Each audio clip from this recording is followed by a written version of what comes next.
you don't get your life better, you're going to end up coming in here in prison, and it's not where you want to be. Is this mom here today or grandpa? She's here. All right. Mother. Mom, could you come up for a moment, please? Any objection to the amendment? No, Your Honor, no objection. All right, Mr. Salazar, could you raise your right hand for me, please? Do you solemnly swear or affirm the testimony you give will be the truth and nothing but the truth, so help you God? All right, you can lower your hand, state your name for the record. Henry Salazar.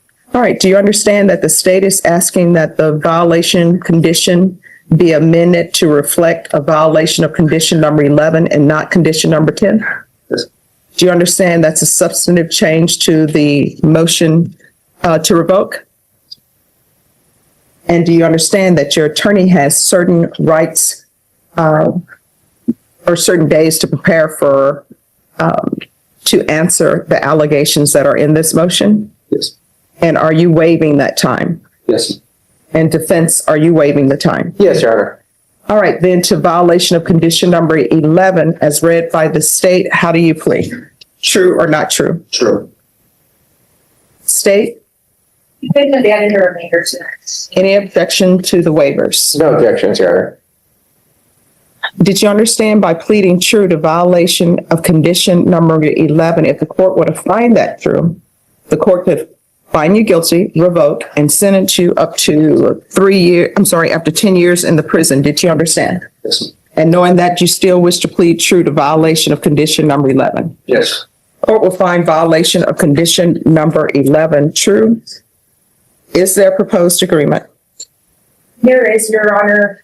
This time the state is asking that we deny the state's motion, alter and amend this conditions for him to attend state ISF. And the reason for that, after confirming with the probation department, is because he was just placed on deferred education in August of 2025. I know there are other allegations that are going to be taken care of outside of disagreement. However, after reviewing the evidence, that is what we are left with. All right, thank you. All right, state, you may be excused. Probation, is that your recommendation? Yes, Judge. All right. How old are you? 19. All right. Do you want me to follow this or you want me to send you to prison? All right, so here's the thing. I understand that sometimes people are young, right? And they don't think things through. The studies I've seen, and based on my experience as a defense attorney and prosecutor, sometimes young people, they don't look at the consequences. Sometimes it has to do with instant gratification, or sometimes there's peer pressure. You are on deferred adjudication for a third-degree felony. The range of punishment is 2 to 10 years at the prison. You understand? You're going to have to, if I follow your agreement, you're going to have to start making better decisions. Otherwise, you're going to end up in prison, potentially. And I really regret that they don't have after-school programs anymore. I think we're all old enough, maybe except for Megan, we're all old enough to remember the after-school specials. And there were 2 after-school specials that I saw when I was growing up. One was with Susan Day from the Partridge Family. I think it was called Caged, where she ended up going to prison. I think she had stole something, right? And she's in prison with all of these grown adults, and she's sort of like a teenager. And the other one was involving the actors who played in The White Shadow. Do you remember The White Shadow? Mm-hmm. About this white guy who goes in to do this basketball team in the bad part of town. But it ran for many years. And they did a Scared Straight thing with them. And so with Scared Straight, what ended up happening is they would take young people, take them to the jail or the prison where the inmates scream at them and tell them this is what's going to happen to you in prison or whatever. And so in that Scared Straight program, the inmate told the guy, the teenager, say, look, if you don't get your life better, you're going to end up coming in here in prison, and it's not where you want to be. And you know what ended up happening? One of them didn't listen to them, and they ended up going to prison, and they thought it was going to be fine because they're like, oh my gosh, you remember me? You talked to me doing Scared Straight. And that inmate looked at him and said, I don't know you. And then the screen went black. So you don't want to be the person who ends up in prison because you can't think through the consequences of your actions. You understand? Yes. So I give people choices sometimes, so I'm gonna give you a choice today, right? I can revoke you, I'll sentence you to 2 years in the prison, or I'll follow the state's recommendation, which is deny your motion, alter your conditions, which is what he's agreed to, your counsel has agreed to, and you're gonna go into custody and you're gonna go to ISF. So, and I believe, do y'all want ISF cognitive, or is there something else going on?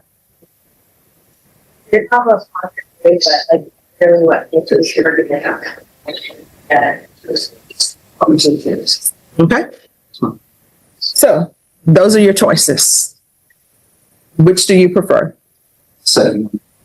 All right. And then if you're drug tested today, is there going to be any positive other than, well, you tell me, what is it? What are you going to be positive for? This not at all.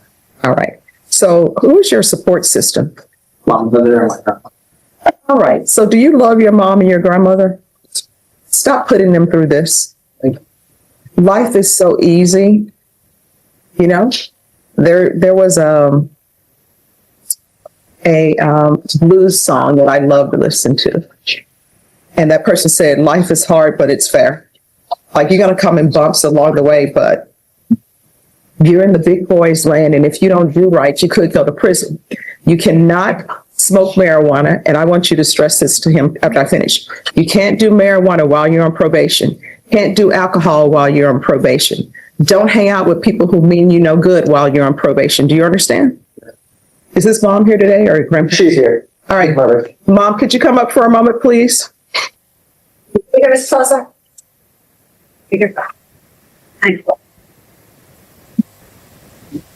Hello. Hi. I'm not going to swear in. Any objections to me not swearing in? No, Your All right. So tell me. So neither the state nor the defense wants him to go to prison. He's very young. That's why I'm looking at things slightly differently. So I'm going to need you to be the strong, strict parent for him. So tell me, what is his issues? What does he need? Is there some condition that I need to give him to help you put him in line? I think that the ISF program is going to be the best option for him. I think that it's going to be something better than prison. He's young and despite his actions, he's honestly really smart. He's really, really smart. So is he in school or is he hanging around with different people you don't want him hanging around with? What's going on? It's the company he keeps. It's not them. Whenever friends get together, all of them make decisions that are not good. Luckily, he's no longer around friends.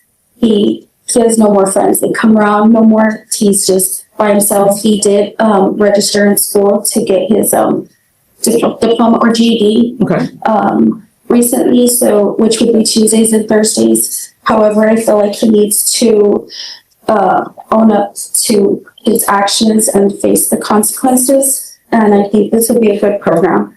All right. So tell me, when he's at home, other than working towards his GED, is he employed? What does he do all day?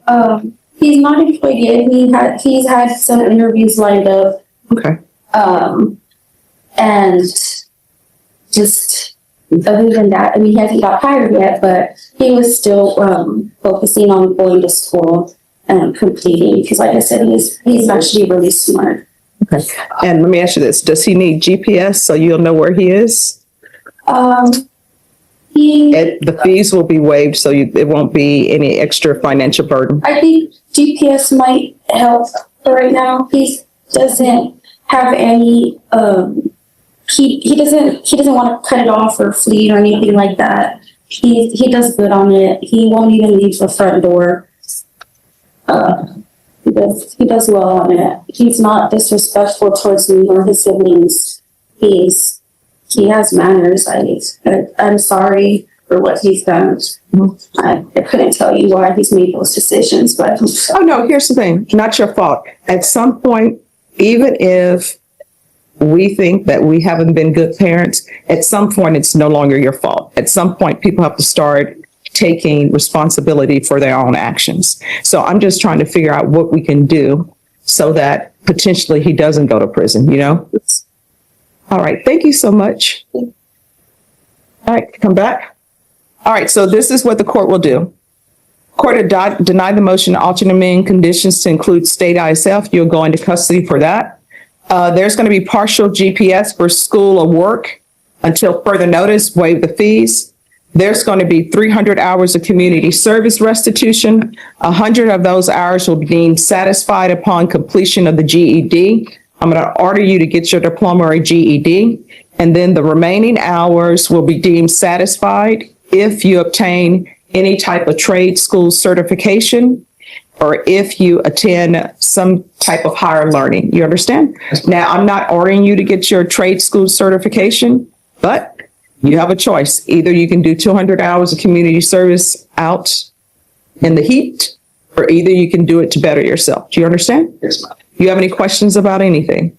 Thank you. You're welcome. Probation, is there anything else? No, Judge. All right.